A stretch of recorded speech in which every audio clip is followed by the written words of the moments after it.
வணக்கங்கன்னு பேசுகிறது கோயம்புத்தூர் பொண்ணு. இன்றைக்கி என்ன சமையல்னா வெந்தய குழம்பு தான் இன்றைக்கி என்னுடைய சமையல். என்னுடைய ஸ்டைலில் நான் எப்படி வெந்தய குழம்பு வைக்கிறேங்கிறத உங்களுக்கு நான் ஷேர் பண்ணுறேன். வாங்க வீடியோக்குள்ளே போகலாமா? வானல் வச்சுக்கோங்க. வானல் வச்சுட்டு கேஸ் ஆன் பண்ணிவிட்டு 2 குழிக்கரண்டி நல்லெண்ணெய் ஊற்றிக்கோங்க. நல்லெண்ணெய் ஊற்றினதுக்கப்புறமா கடுகு உளுத்தம் பருப்பு போட்டுக்கோங்க. நான் வந்து கடுகு உளுத்தம் பருப்பு வடவம் போட்டிருக்கேன். வடவம் ஆப்ஷன் தான். 2 ஸ்பூன் அளவு வெந்தயம் சேர்த்துருக்கேன். உங்களுக்கு வெந்தயம் இப்படி போட பிடிக்கலன்னா கடுகு சோம்பு வெந்தயம் 3த்தையும் ரோஸ்ட் பண்ணி நீங்கள் அரைச்சி கூட எடுத்து வச்சுக்கலாம். சின்ன வெங்காயம் போட்டிங்கன்னா ரொம்ப சூப்பராக இருக்கும். என்கிட்ட சின்ன வெங்காயம் இல்லாததுனால நான் ஒரு பெரிய சைஸ் பெரிய வெங்காயம் போட்டுக்கிறேன். போட்டுட்டு எல்லாத்தையும் நல்லா வணக்கி விடுங்க. நல்லா வணக்கி விட்டுட்டே இருங்க கண்ணாடி பதத்துக்கு வர வரைக்கும். கண்ணாடி பதத்துக்கு வந்ததுக்கப்புறமா கொஞ்சமாக கருவேப்பிலை சேர்த்துக்கலாம். கருவேப்பிலை சேர்த்துட்டு நல்லா வணக்கி விடுங்க. கருவேப்பிலை நல்லா வாசனை வர வரைக்கும் வணக்கி விடுங்க. வணக்கி விட்டுட்டு நான் வந்து பெரிய சைஸ் தக்காளி ரெண்டு தக்காளி போட்டிருக்கேன். நீங்கள் சின்னதாக இருந்தால் 3 தக்காளி போட்டுக்கோங்க. தக்காளி போட்டு நல்லா வணக்குங்க. வணக்கி விட்டுட்டே இருங்க. நல்லா வணக்கி விடுங்க. வணக்கி விட்டுட்டே இருங்க. வணக்கி விட்டுட்டே இருந்தீங்கன்னா லைட்டாக எண்ணெய் பிரியும். நல்லா வணக்கி விடுங்க. வணக்கி விட்டுட்டு அப்படியே ஒரு 5 நிமிஷம் வச்சுருங்க. என்னென்ன பார்த்திங்கன்னா சாதம், அதுக்கப்புறம் தொட்டுக்கைக்கு முட்டை அவிச்சு வச்சுருக்கேன். இதை ரோஸ்ட் பண்ணி வச்சுருவேன். நல்லா தக்காளியை வணக்கிட்டு கொஞ்சமாக உப்பு போட்டு வணக்கினீங்கன்னா இன்னும் சீக்கிரமாக வணங்கும்.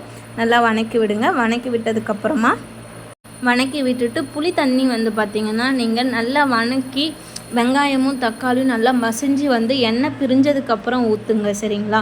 ஏன்னா எண்ணெய் பிரிஞ்சதுக்கப்புறம் ஊற்றுனா தான் உங்களுக்கு கழகழன்னு நல்லா வத்த குழம்பு கன்சிஸ்டன்சியில் இருக்கும், ஓகேங்களா? அதுக்கு முன்னாடியே நீங்கள் ஊற்றிட்டிங்கன்னா திப்பையாக வந்துடும். அதாவது வெங்காயம் திப்பையாக, வெங்காயம் தக்காளி இதெல்லாமே வந்து திப்பையாக இருக்கும். நான் அந்த தப்பை தான் பண்ணேன். ஆக்சுவலாக அதை நான் சொதப்பிட்டேன்.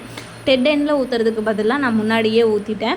நீங்கள் வந்து நல்லா மசிஞ்சு வந்ததுக்கப்புறமா புளி தண்ணி ஊற்றி குழம்பு மிளகாத்தூள் போட்டுக்கோங்க. நான் முன்னாடியே ஊற்றி குழம்பு மிளகாத்தூள் போட்டேன். நீங்கள் வந்து வெந்தயம் பொடியாக அரைச்சி வச்சிங்கன்னா, வெந்தயம் கடுகு சோம்பு இது 3த்தையும் பொடியாக அரைச்சி வச்சுருந்தீங்கன்னா வணக்கக்குள்ளே நீங்கள் போட்டுக்கோங்க, ஓகேங்களா? வணக்கக்குள்ளே போட்டிங்கன்னா நல்லா வாசனையாக இருக்கும். போட்டுட்டு நீங்கள் நல்லா கொதிக்க விடுங்க. கொதிக்க விட்டக்குள்ளே ஒரு 10 to 15 மினிட்ஸ் மேக்ஸிமம் 20 மினிட்ஸுக்குள்ளே நல்லா திக்கான ஒரு கிரேவி பதத்துக்கு வந்துடும். வந்ததுக்கப்புறமா நீங்கள் வந்து ரைஸு சுட சாதத்துக்கு, அதுக்கப்புறமா அப்பளம், உருளைக்கிழங்கு ஆம்லேட்டு. நான் மோஸ்ட்லி இந்த 3 சைட் டிஷ் தான் பண்ணுவேன். ஏன்னா இது 3 தான் எனக்கு ரொம்ப பிடிக்கும். அதனால் 3 தான் அடிக்கடி பண்ணுவோம். உங்களுக்கு என்ன சைட் டிஷ் வேணுமோ அதை நீங்கள் செஞ்சுக்கலாம், ஓகேங்களா? இது 3 மஸ்ட்டு. இது 3 சூப்பராக இருக்கும். நான் இந்த வீடியோவில் என்ன சொதப்பினேன்னா, 1 புளி தண்ணி சீக்கிரம் ஊற்றிட்டேன். வெந்தயத்தை முழுசாக போட்டுட்டேன். அரைச்சி போட்டா தான் நல்லா வாசனையாகவும் இருக்கும். சாப்பிட்றதுக்கு ரொம்ப சூப்பராக இருக்கும். எவ்வளோ சாப்பிட்டாலும் சாப்பிட்டுட்டே இருக்கணும்னு தோணும். மஸ்ட்டு நீங்கள் அப்பளம் வச்சு சாப்பிட்றது அல்டிமேட்டாக இருக்கும். நீங்கள் ட்ரை பண்ணி பாருங்கள். சொன்ன இன்க்ரீடியன்ட் எல்லாமே கரெக்டு தான். பட் நான் கொஞ்சம் சொதப்பிட்டேன், அவ்வளோதான். ஏமா தினமும் சொதப்பிக்கிட்டே இருக்கேன்னு அப்படியே கரிச்சு கொட்டாதீங்க. ஏன்னா நான் ஒரு ஆர்வ கோளாறில் சமைக்கிறதுனால எதுவும் எனக்கு கரெக்டாக செட் ஆக மாட்டுது. வேறு ஒன்றும் இல்லை. என் வீட்டுக்காருக்கு வெந்தய குழம்பு சுத்தமாக பிடிக்காது. ஸ்கூலில் டீச்சர் திட்டுற மாதிரி அவ்வளோ திட்டினாங்க.